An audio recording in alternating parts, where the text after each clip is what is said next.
Un cordial saludo, queridos hermanos y hermanas. Continuamos hoy con nuestras catequesis de preparación al Triduo Pascual. Sabemos que la celebración de la muerte y la resurrección del Señor es el centro de la fe de la Iglesia y es el momento en el que los discípulos de Jesús nos congregamos para participar de esta realidad profunda que Él ha vivido, morir al pecado y con Él resucitar a una vida nueva. Esto nos exige, como toda la Cuaresma lo propone, un tiempo de escucha de la palabra, un tiempo de oración, de reflexión, de profundización de los misterios de la fe. Y eso es lo que hacemos cada año con estas catequesis. Yo les agradezco mucho a ustedes que quieran seguirlas, que estén abriendo el corazón al Señor para acoger su mensaje, y agradezco a Televid y a los demás canales, emisoras y redes sociales que se unen a la transmisión de estas catequesis. Pidámosle al Espíritu Santo que nos ilumine, que nos guíe con su fuerza, para que nosotros podamos captar lo esencial, para que nosotros podamos vivir lo que Dios quiere que vivamos. En la catequesis anterior les decía que me propongo este año hacer una reflexión con ustedes sobre el seguimiento de Cristo. No basta pensar en Cristo allá, Él viviendo su vida y cumpliendo su misión. Es necesario sentir que yo estoy llamado por Él, que soy parte de su cuerpo, que continúo su misión y que yo hoy y aquí tengo que ser Cristo. Y por eso entonces, en la catequesis anterior, nos deteníamos a pensar un poco en Cristo como un ser real, personal, que vivió en nuestro mundo, que participó de nuestra historia, de nuestros sufrimientos, de nuestras alegrías, que comió nuestro pan, que pasó por nuestra muerte. Veíamos algunos rasgos de la personalidad de Jesús y también considerábamos el mensaje fundamental que Él nos dejó. Él anunció sobre todo el reino de Dios. Dios está aquí, Dios está aconteciendo. Esa es la buena noticia que Él trajo. Y a partir de ese anuncio fue configurando el proceso interior y la comunidad de sus discípulos. Y es eso lo que vamos a ver un poco hoy. Cómo Jesús, cuyo secreto es ser el Hijo de Dios, el que viene de parte del Padre a darnos al Padre que Él conoce, a entregarnos las maravillas de Dios, nos va llevando, nos va conduciendo para que nosotros seamos capaces de encontrar al Padre siguiéndolo a Él, de vivir el reino de Dios creyendo en Él y siendo sus discípulos. El reino de Dios en la predicación de Jesús, que como veíamos se expresa a través de las parábolas, comparaciones muy sencillas sacadas de la vida real, pero con una gran profundidad que no dejan indiferente a ninguno. Las parábolas parecen inofensivas, pero no lo son. Una vez que uno escucha una parábola, tiene que preguntarse, ¿y ahora yo qué hago? ¿Y ahora yo cómo respondo? El reino de Dios que Jesús presentó con los milagros, que también considerábamos un poco más que unos espectáculos o que unos hechos portentosos, son unos signos. es decir, unas muestras de que Dios realmente está aconteciendo en el mundo, de que Dios está actuando en el corazón del hombre, de que Dios está poniendo alegría, libertad, amor, fuerza para caminar hacia Él. Es maravilloso Jesús. Cómo Él lo que vive lo logra transmitir con hechos y con palabras. Después de la resurrección, uno de los discípulos lo definía así: un varón grande en palabras y en hechos, en signos. Entonces, después de anunciar el reino de Dios, Jesús nos muestra cómo cada persona humana queda en la obligación de tomar una decisión. La buena noticia del reino de Dios desafía nuestra libertad, porque escuchar que Dios está actuando, que Dios está en medio de nosotros, nos pide responder mediante la conversión y la fe. Y es esto lo que Jesús dice: el reino está cerca, conviértanse, crean. Yo tengo entonces que reconocer en cada momento de mi vida si le estoy respondiendo a Dios que acontece en mí o no le respondo. Si yo estoy delante del Dios vivo, el Padre de nuestro Señor Jesucristo, el Padre de todos los hombres de la tierra, o estoy postrado ante ídolos como el dinero, el placer, la fama, en fin, tantas cosas que en cualquier momento de la vida me seducen y me ofrecen una felicidad que finalmente no me llena. Yo tengo que estar mirando, después de escuchar el anuncio del reino de Dios, si vivo como hijo. Es decir, si mi ser todo está orientado a Dios, apoyado en Dios, sostenido desde la paternidad amorosa de Dios. Esa es la vida. Esa es la vida verdadera, esa es la vida feliz. Encontrar a Dios y descargarse en Él. Y hay una forma muy sencilla y muy clara de saber si yo vivo como hijo de Dios, y es si vivo como hermano de las demás personas. Si mi relación con los demás no es una relación de amor, yo en realidad todavía no he acogido el anuncio del reino. Yo todavía no soy hijo. Yo todavía no logro experimentar la alegría de tener a Dios por Padre. Miren entonces cómo el anuncio del reino de Dios se vuelve un llamamiento a convertirnos al amor. Esta es la vida del discípulo. El que quiere seguir a Jesús es uno que tiene que aprender a amar y que tiene que vivir en el amor. La vida cristiana, el seguimiento de Jesús, no es tanto la práctica de oraciones, de ritos, el cumplimiento de preceptos, la celebración de sacramentos.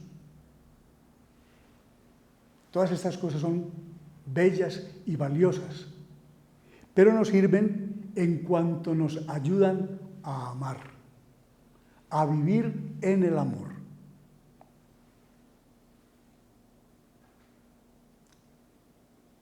Si todo esto a mí no me lleva a amar a Dios de verdad y por Dios a amar a los hermanos, como dice San Pablo, yo soy una campana que suena, es decir, hablo, rezo, hago prácticas piadosas, pero por dentro no tengo vida. Por dentro todavía yo no soy. ¿Y por qué ¿Por qué el anuncio del reino de Dios se vuelve en último término un llamamiento a la conversión del amor? Muy sencillo, porque Dios es amor. Eso es lo que Jesús transmite, eso es lo que Jesús revela. Un Padre lleno de misericordia, de perdón, un Padre providente que cuida de todos, un Padre que no discrimina a sus hijos, que por todos envió a su Hijo único. Y Jesús vive de este amor, y Jesús anuncia este amor, y los que seguimos a Jesús no podemos sino entrar en la dinámica de ese amor.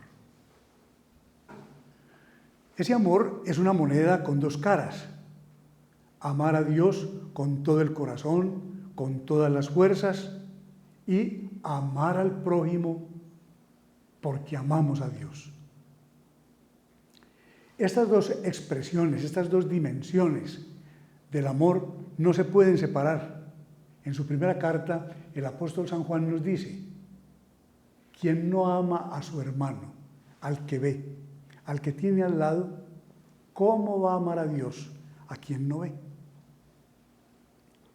Este amor, el amor que nos trae Jesús, el amor en el que se expresa el reino de Dios, es un amor universal, es decir, un amor que ayuda, que se interesa, que socorre, si le es posible, a todos los hombres de la tierra, incluso a los enemigos.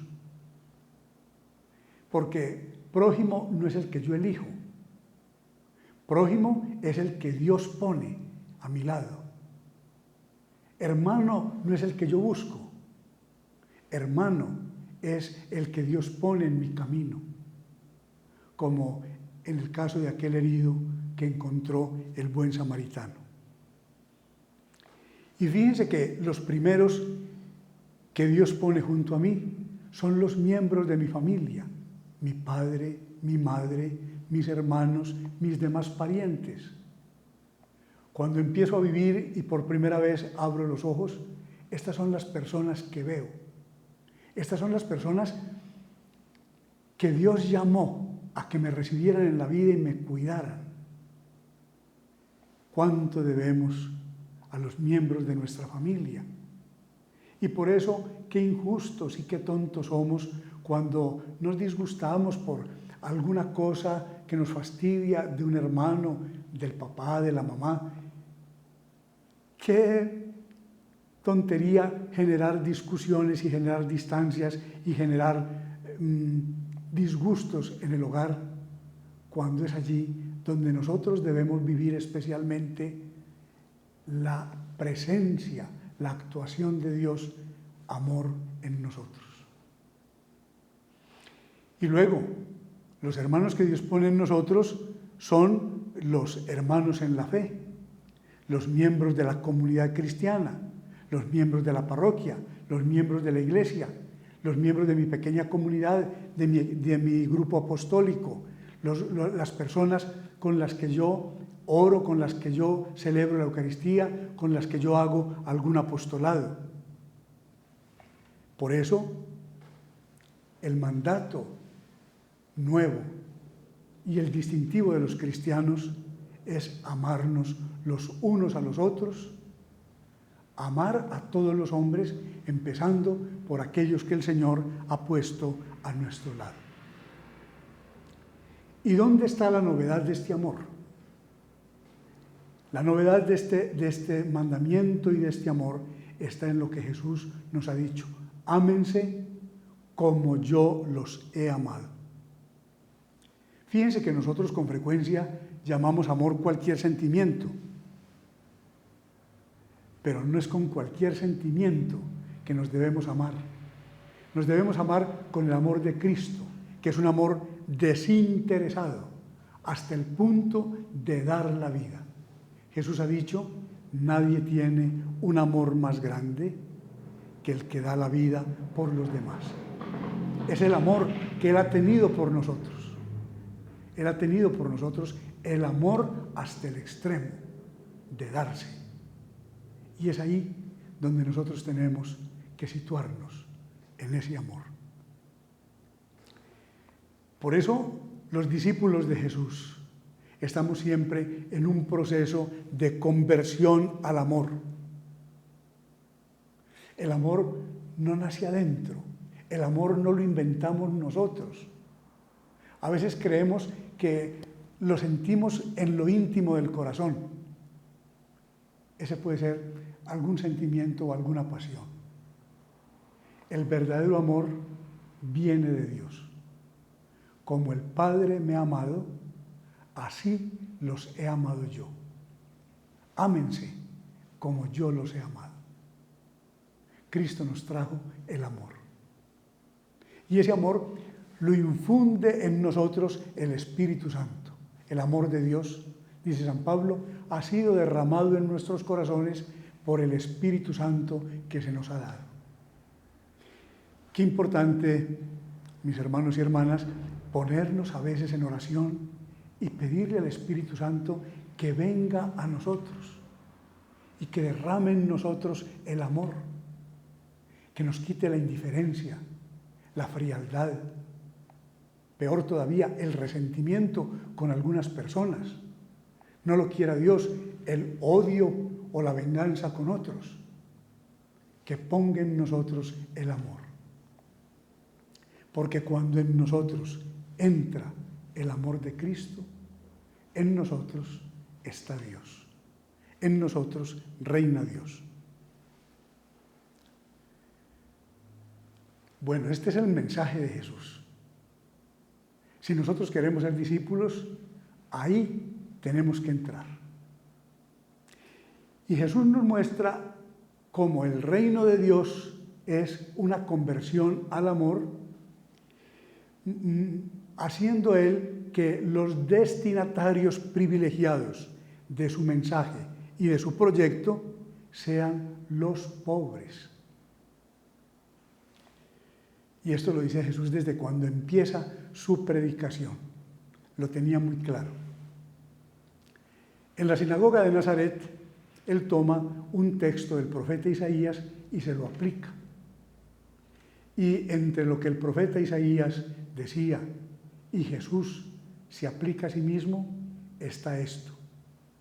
El Espíritu del Señor está sobre mí y me ha ungido y me ha enviado a evangelizar a los pobres. Una vez, Juan el Bautista le manda a predicar a Jesús si él es le manda a preguntar a Jesús si él es el que tiene que venir o se debe esperar a otro. Y Jesús le dice a quienes le preguntan, díganle a Juan que los pobres son evangelizados. Eso significa el amor de Dios que se orienta a los más débiles, a los más necesitados, ya está actuando en el mundo. Ha llegado el reino de Dios. La victoria de Dios sobre el mal debe brillar especialmente en los que son más débiles, por la enfermedad, por la pobreza o por el pecado. Y es con estos con los que siempre está Jesús.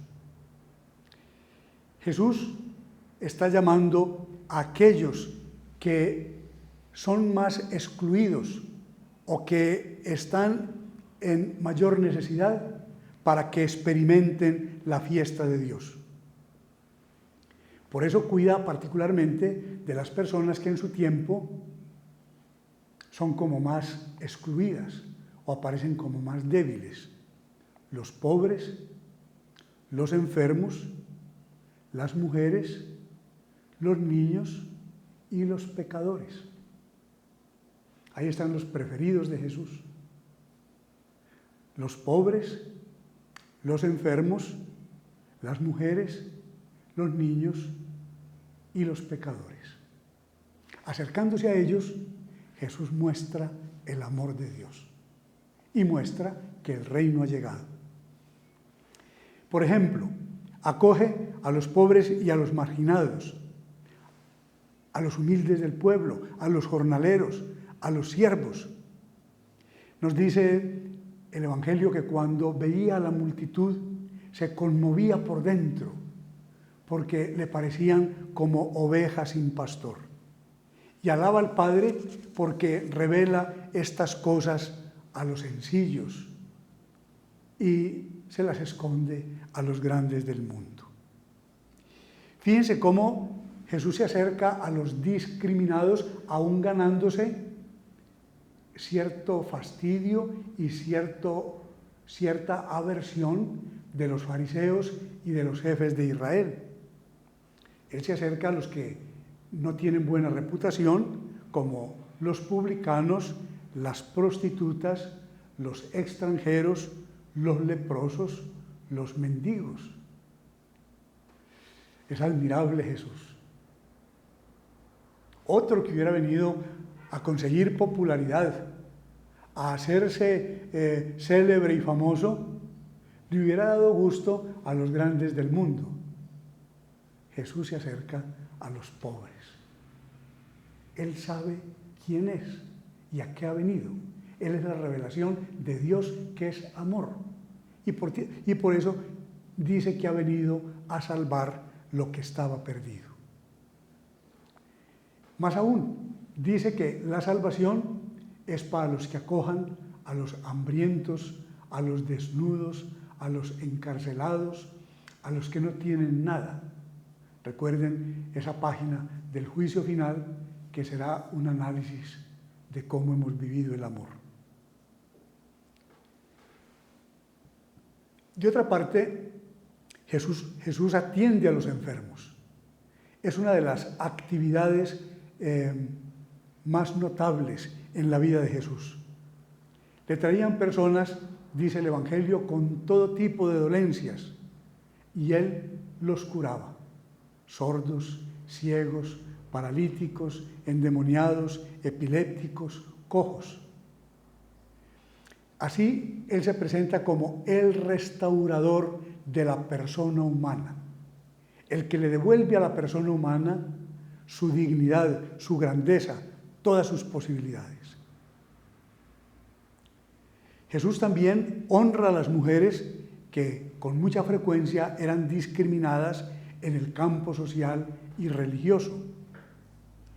Jesús las respeta, Jesús las valora y actúa con ellas con toda libertad. No discrimina a las extranjeras, supera la impureza legal que apartaba a los hombres de las mujeres, elogia la fe de las mujeres. Por ejemplo, a la cananea le dice: no he encontrado en Israel una fe tan grande como la tuya. Cultiva la amistad con algunas mujeres. Y hay una novedad: defiende a las mujeres que son juzgadas por las autoridades religiosas de Israel, por ejemplo, porque son pecadoras o son adúlteras. Pero lo más importante es que Jesús hace a las mujeres también sus discípulas.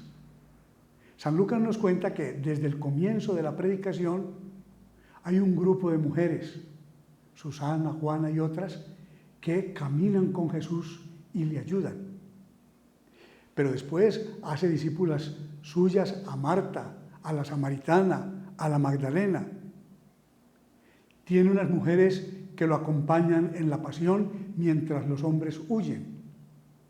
Y son las mujeres las que dan el primer anuncio de la resurrección. Esto Jesús no lo hace por ideologías o por políticas, como hoy se defiende a la mujer. Jesús lo hace por la fe en la creación. Dios ha creado la persona humana en la doble riqueza del varón y de la mujer. La persona humana existe en esta doble dimensión y somos iguales en dignidad y somos complementarios porque así lo ha querido Dios, que el ser humano, que refleja su imagen y semejanza, se exprese en la masculinidad y en la feminidad. Rechazar la mujer discriminar a la mujer o negar la masculinidad es ofender la obra creadora de Dios. Esto es claro en Jesús y por eso Él obra así. Jesús tiene también un comportamiento original con los niños. Los niños en el tiempo del Señor eran considerados sin derechos y eran como una propiedad del Padre. Sobre todo se despreciaba a los niños enfermos. A veces los dejaban morir. Jesús, en cambio, ve a los niños capaces de entender a Dios. Mientras los doctores de la ley no lo entienden, Jesús dice, los niños lo comprenden. Jesús ve a los niños como modelo de los discípulos, porque el que no se haga como un niño no entra en el reino de Dios. Jesús presenta a los niños como una imagen de sí mismo y como una imagen del Padre, porque dice, el que acoge a un niño, me acoge a mí, más aún acoge al que me envió.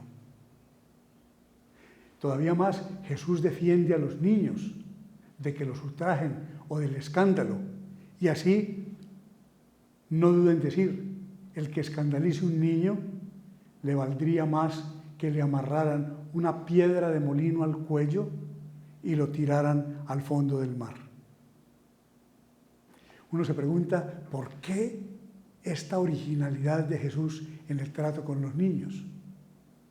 Tal vez por su experiencia personal, porque él vivió en el hogar más bello. Él recibió la ternura de María.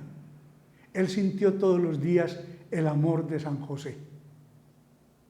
Él fue un niño feliz. Y me imagino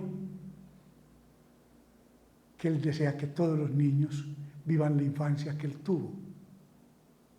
La infancia en manos de María y de José. Pero también porque Jesús nos está enseñando el reino de Dios, nos está enseñando que Dios es Padre y que nosotros somos hijos. Y por tanto, para poder vivir como hijos de Dios, tenemos que tener un corazón de niños, ser sencillos, ser humildes, tener la confianza, tener la simplicidad, tener la alegría del niño, que no duda, que se descarga en los brazos del Padre. Nunca un niño es tan feliz como cuando el Padre lo coge entre sus brazos y lo aprieta contra el corazón. Esa es la imagen del reino de Dios. Así debemos vivir, en la comunión, en el amor del Padre. Entonces, Jesús muestra el amor acercándose a los pobres y acercándose a quienes eran más discriminados en Israel. Pero de esta práctica y de esta experiencia, Jesús pasa a mirar la pobreza como una actitud necesaria para entrar en el reino de Dios. El rico está muy seguro de sí mismo, está atrincherado en su fortuna, en su patrimonio. El pobre está dispuesto a lo que Dios le dé cada día. El pobre está abierto a las maravillas, a los milagros de la vida de cada día. Y por eso Jesús dice que la pobreza es fundamental para entrar en el reino de Dios. No la pobreza económica, sino la pobreza espiritual. No como una carencia de espíritu, sino como una disponibilidad interior al amor de Dios, al proyecto de Dios. Esa es la primera bienaventuranza. Felices los pobres de espíritu, porque de ellos es el reino de Dios. Ojalá nosotros entendiéramos esto. Ojalá lo viviéramos. La felicidad está en tener pobreza de espíritu, que no es ser un mentecato, un disminuido mental, como a veces se entiende. Pobreza de espíritu es la disponibilidad, la apertura, la entrega total a Dios. como Jesús. Jesús es el primer pobre de espíritu. Él no tiene nada para sí. Todo es para el Padre y por el Padre para los demás. Jesús nos va a hacer entonces la comparación entre lo que produce la codicia y lo que produce la pobreza. La codicia es el afán de las riquezas, es la idolatría del dinero, es el apego y es la fe en la fortuna y en los bienes de la tierra. La pobreza es la libertad, es la disponibilidad, es la confianza en Dios, es la entrega a Dios. La codicia y la preocupación por los bienes materiales nos hace sordos a la palabra de Dios. La seducción de las riquezas ahoga la palabra. Lo dice Jesús en la parábola del sembrador, que tiró semilla a lo largo de distintos lugares en el campo. La codicia, el afán de las riquezas, nos hace ciegos ante las necesidades de los demás. Nos hace incapaces de ver la presencia de Dios en los necesitados. Eso fue lo que le pasó al rico Epulón. No pudo ver la presencia de Dios en el pobre Lázaro. Es lo que le pasa a aquellos en el juicio final que le preguntan: ¿y cuándo te vimos hambriento? ¿Y cuándo te vimos desnudo? ¿Y cuándo te vimos en la cárcel? ¿Y cuándo te vimos triste? No pudieron ver nada porque estaban apegados a la riqueza. Las riquezas conducen a la idolatría y a la esclavitud. Y Jesús lo dice claramente: nadie puede servir a dos señores.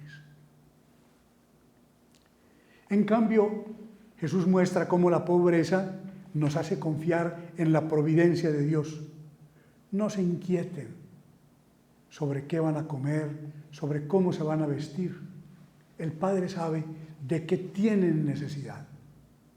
Esa página bellísima del Evangelio de San Mateo, donde dice: miren cómo los pájaros del cielo no siembran y los lirios del campo no tejen.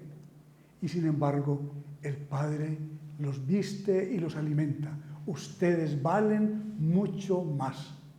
El Padre cuida de ustedes. Que uno pudiera llegar a vivir en esta pobreza de espíritu, es decir, en esta libertad interior, en esta confianza espiritual para apoyarse solo en Dios. La pobreza nos lleva a enriquecernos de verdad. Como es de sabio Jesús: no guarden tesoros donde hay ladrones, no guarden tesoros donde hay polilla, pongan sus tesoros en el cielo. La pobreza nos lleva a buscar lo definitivo, lo eterno, a vivir solo para Dios. Para Jesús, la desgracia más grande es el pecado, porque destruye la relación del hombre con Dios, pervierte a la persona por dentro, es la raíz de todos los males, lo aparta de los demás, le impide entrar en el reino de Dios. Cuando yo no soy pobre de espíritu, cuando yo no pongo toda mi confianza en Dios, yo termino entregado al pecado, de una o de otra forma. Es decir, me busco mi ídolo, me busco mi complacencia en una o en otra cosa, pero ya desprecié a Dios. Ese es el pecado. El hombre es libre, esa es su grandeza, así nos creó Dios. Y por eso podemos decir sí o no a Dios. Y Dios no contradice lo que ha hecho. Nos permite que le digamos no. Pero es tan grande y tan bueno que cuando le decimos no, no viene a juzgarnos ni a castigarnos, no viene a fulminarnos, sino que lleno de misericordia quiere curarnos y nos busca y nos ama y nos seduce a fuerza de querernos y de ayudarnos. Pero cuando no le respondemos, entonces este es nuestro mayor pecado y esta es nuestra mayor desgracia, saber yo desde adentro que todo el amor de Dios ha sido volcado sobre mí y que yo no le he querido responder y que van pasando los días y los meses y los años de mi vida y yo siempre estancado en mi frustración, en mi tristeza, en mi nada, cuando el reino de Dios está ahí, cuando Dios está aconteciendo, cuando la felicidad de Dios está llegando a mi ser. Este es el mensaje de Jesús. Y nosotros decimos que lo seguimos, pero ese mensaje ha entrado en nuestra vida. Vivimos de ese amor. Hemos hecho las opciones de Jesús. Estamos luchando contra el dinero, contra los demás ídolos que nos apartan de la paternidad amorosa y misericordiosa de Dios. Estamos combatiendo el pecado como el gran enemigo que destruye nuestra vida, que nos hace perder este tiempo precioso que tenemos, buscando en las naderías del mundo una felicidad que no llega, mientras no logramos entregarnos a Dios. ¿Cuál es, pues, nuestro seguimiento de Jesús? Somos discípulos. Pasemos ahora a otro aspecto del discipulado. Y es cómo la condición de discípulos de Jesús debe vivirse con otros, debe vivirse en comunidad. En el Evangelio aparece muy claro. Desde el comienzo, Jesús congregó en torno a sí un grupo de discípulos. Formó con ellos una comunidad y quiso que fuera el origen de un pueblo nuevo que después se tenía que integrar a toda la humanidad. Jesús convocó ese grupo de discípulos y desde el principio les mostró que Él quería ser una comunidad que permaneciera y que se extendiera por el mundo. Y San Lucas nos trae una palabra llena de amor, de cercanía de Jesús a ese grupito con el que estaba comenzando a formar su iglesia. Les dijo: no temas, pequeño rebaño. Al Padre le ha parecido bien darles a ustedes el reino. Qué confidencia y qué promesa.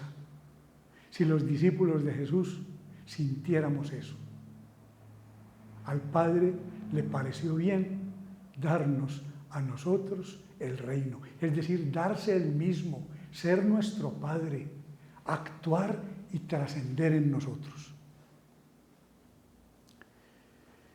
Mientras en los tiempos de Jesús los discípulos escogían a los maestros, cada persona que quería formarse, por ejemplo, en la ley de Moisés, escogía su rabino. Jesús, en cambio, llamó a los que Él quiso. Nos cuenta el Evangelio que pasó una noche en la oración de Dios y después de esa noche de oración eligió a los que Él quiso.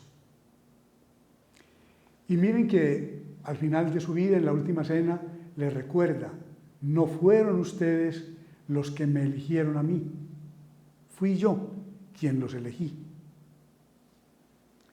Y más aún, Él le dijo a sus discípulos: detrás de mi llamada, detrás de mi elección, hay una realidad más grande. porque nadie viene a mí si el Padre no lo atrae. ¿Por qué creemos nosotros en Cristo?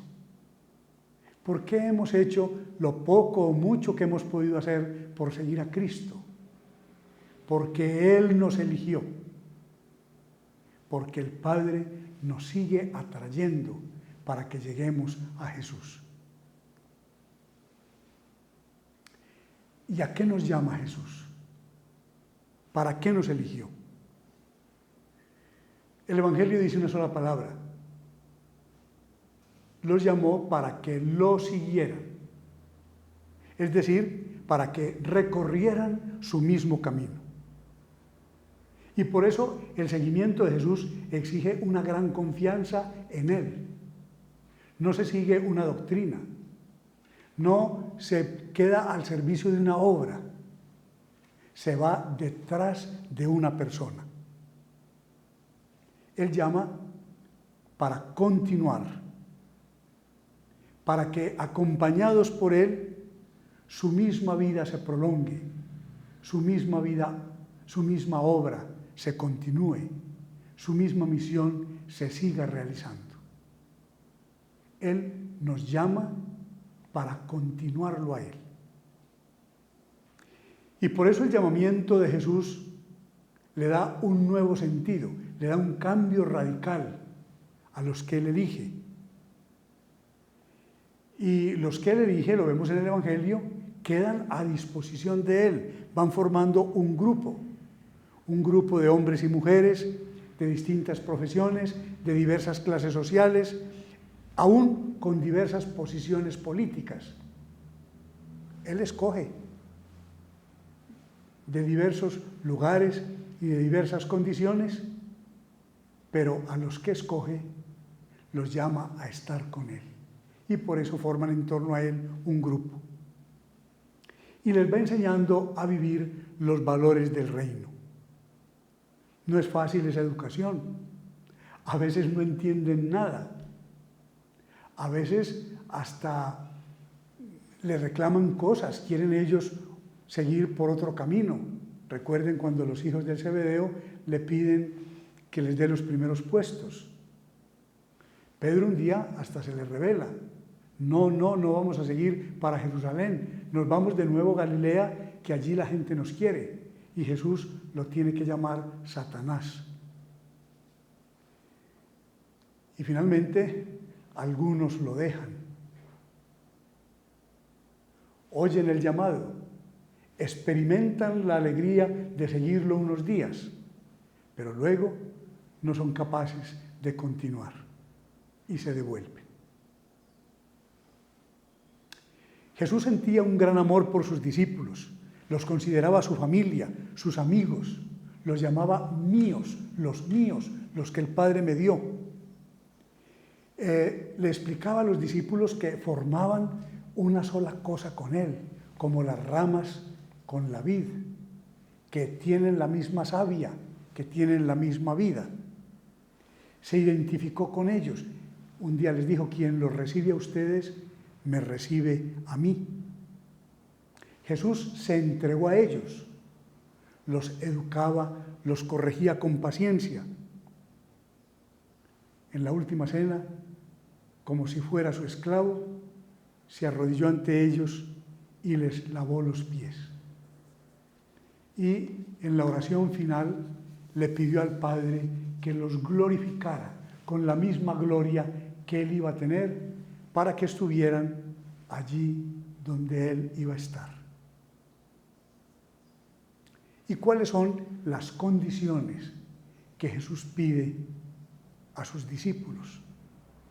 ¿Qué es lo que Jesús le exige a los que lo siguen? Jesús pide un cambio de vida, pide un desprendimiento de todo. Recuerden cómo le dice a ese joven rico, vende todo lo que tienes y ven y me sigues. Nos dice el Evangelio que Jesús amó a ese muchacho viendo que era bueno, pero no fue capaz de despegarse de las riquezas. No fue capaz de seguir al Señor. Y ese muchacho se quedó sin nombre, el joven rico. Si no sería uno como Pedro o Andrés o Juan o Santiago, uno de los que el Señor eligió y le respondió. También advirtió el Señor: el que pone la mano en el arado y después mira atrás, no es digno del reino de Dios, no es apto para el reino de Dios. Jesús es exigente. ¿Por qué? Porque quiere dar una nueva vida. Y si yo estoy lleno de una vida vieja, no soy capaz de recibir lo que Él me da. Jesús no quiere perder tiempo con uno que no entiende, con uno que es esclavo del pecado, con uno que no sabe vivir y no quiere aprender. Por eso, con toda sinceridad, propone la libertad de la persona. Si quieres, entra en esta nueva vida, deja lo que llevas y recibe lo nuevo que te doy. Dios es así.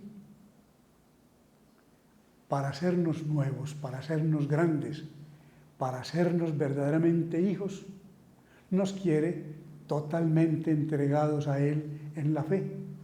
Recuerden la vocación de Abraham. Dios le dice: sal de tu tierra, deja tu familia y ven a una tierra que yo te mostraré. Es en esa libertad, en esa pobreza de espíritu, en esa confianza, cómo es posible recibir a Dios, vivir en Dios. Pues un grupo de los que Jesús llamó le aceptaron, se fueron con Él y comenzó esta aventura de la comunidad cristiana de la iglesia. Pedro, tan espontáneo, en alguna ocasión le dijo a Jesús, reconociendo que él en realidad lo había seguido, le dijo: nosotros somos los que lo dejamos todo y te hemos seguido. Pero llega un momento en que Jesús empieza a ser más exigente con estos discípulos, especialmente con los 12. Él va haciendo un camino con ellos hacia Jerusalén y les anuncia que allí debe morir. Ellos se asombran, se asustan, incluso rechazan esa propuesta. Y entonces Jesús empieza a decirles mucho más. También ellos lo tienen que seguir por el camino de la cruz. Y lo hace con unas palabras que nosotros no sabemos de memoria. Si alguno quiere venir en pos de mí, niéguese a sí mismo, tome su cruz y sígame. Es como una fórmula sacramental. Ahí Jesús condensó el llamado y condensó las condiciones de seguirlo. Si alguno quiere venir en pos de mí, si alguno quiere. Jesús propone un camino de amor. Solo se puede seguir en la libertad. Hay que tomar una decisión consciente, personal, una decisión que implica toda mi persona.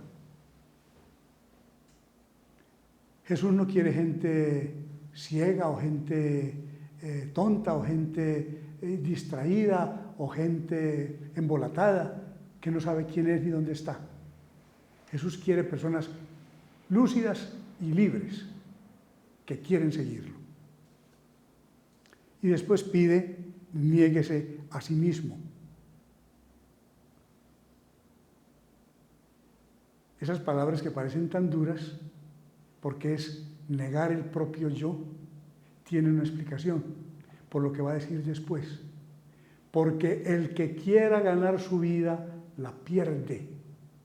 Pero el que pierda su vida por mí y por el Evangelio, la gana.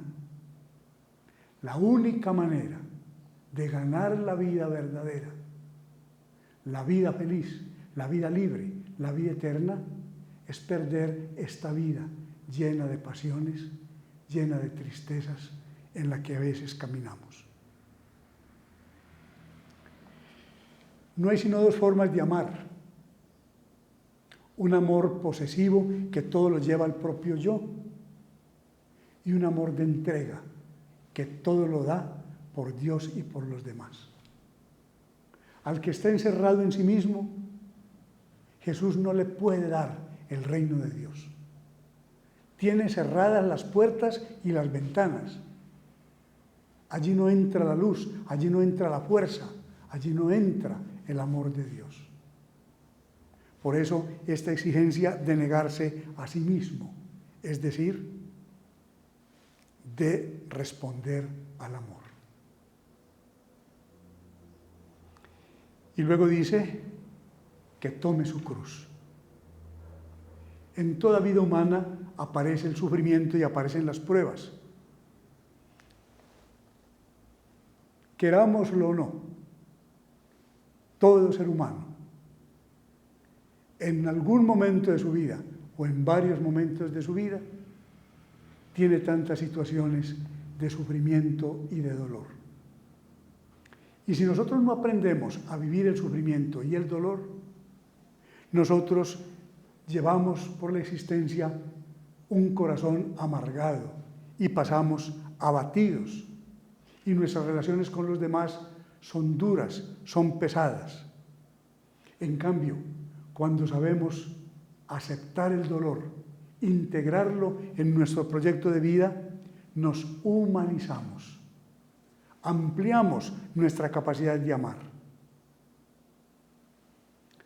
El secreto es vivir el sufrimiento como un dolor de parto y no como un dolor de muerte. El dolor de muerte me deja muerto. El dolor de parto deja una vida nueva. Y por eso Jesús le promete a sus discípulos: se afligirán, pero su sufrimiento se convertirá en alegría.